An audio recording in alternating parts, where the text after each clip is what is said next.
you awake? I thought I heard you get up.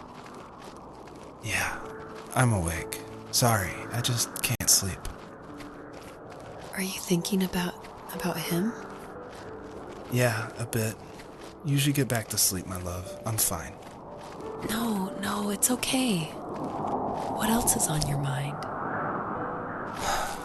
I don't know, it seems weird, but I had one of the most vivid dreams of my life.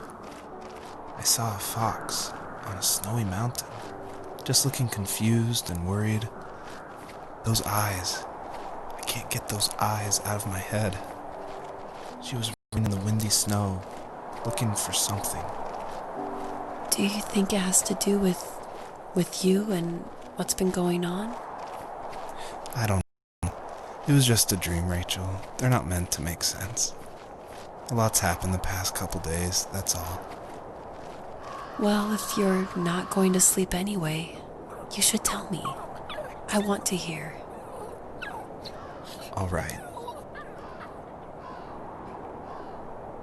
So, not far from her home, she followed that path to something unexpected. She couldn't stay, though. She had to find her other 2 children. So she took that path. She followed it towards something ancient. Something with answers.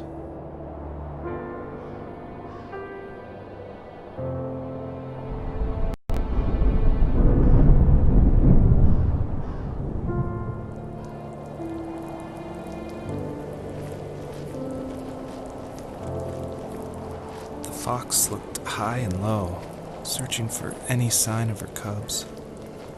Points of light showed the way to this ancient tree.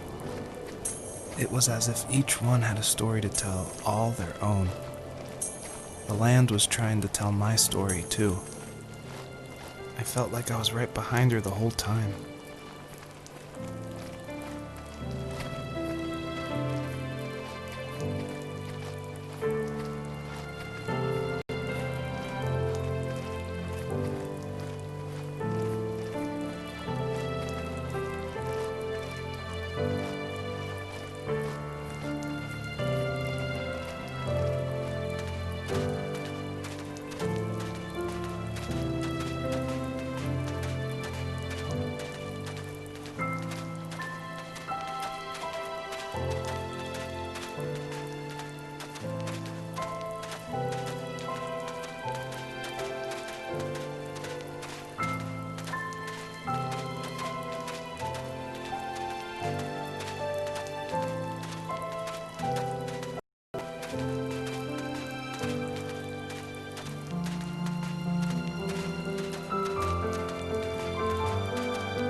Do you remember what my dad did for a living? Wasn't he like a lumberjack? That's one way of putting it. If wood was a canvas, then a carving knife was his paintbrush. Even after working a 50-hour week, even after his hands were more splinters than skin, he would bring home the nicest piece of Alaskan weeping cedar and make me toys. That wooden train was the first toy I can remember, and I loved it. I just knew from a young age I was going to be a lumberjack, like my father.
My teenage years were full of sketching, angst, and trouble. I wasn't popular or unpopular. Maybe just forgettable. I guess that gave me a sense of freedom, so I hung out with crazy kids, doing crazy things, even though I mostly just watched the chaos ensue. We did it all. Put fireworks in mailboxes, hide roadkill in people's garages, break windows of the barber shop in Anchorage. My dad was furious, but he was so busy working he couldn't do much to stop me from going out. I think being an adult means there's no one to stop you making hard decisions. He had to make a living, and he couldn't be in two places at once. Yeah, I realize that now. But at the time, I was sure he was more interested in growing his business than what was going on with me. He was working another late night, and my friends were over, saying how bored they were and how they had come all the way out to my house for nothing. One of them mentioned how that old, ugly beyond belief truck was still in the garage, and how we should take it for a spin. I was only 15, so I kind of fought it for a while. The next thing I knew, we were careening around the mountain path, rocks spitting onto the sides of the cliff, while my dad's cringeworthy bluegrass blared out the speakers.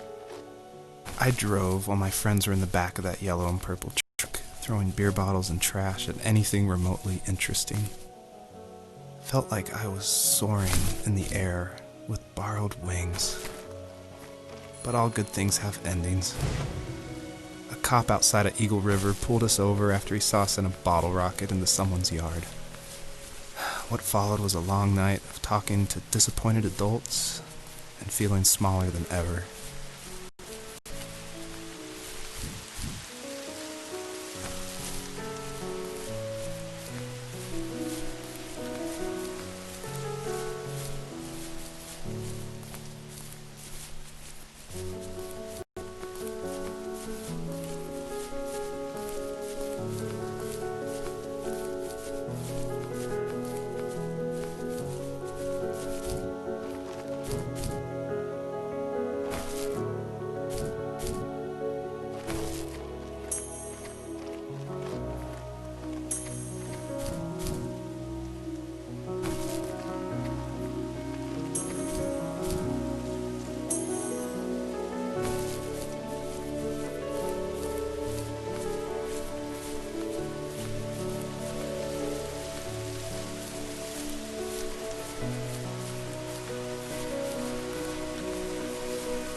My friends would laugh about that night, and talk about how crazy it was. And I laughed along, pretending it didn't bother me. But it did. I imagined my friends growing old in the bush, unable to find that thrill in those godforsaken ice fields. It's like those mountains were a literal wall, keeping me from leaving, where all I would have to look forward to are lumber yards and evening beers. I had to climb over. That was my only goal for a long time.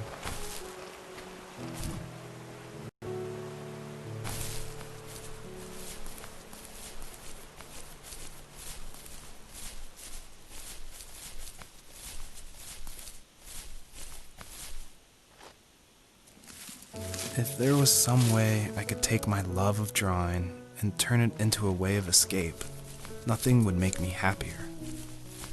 I wanted to create instead of tearing trees down.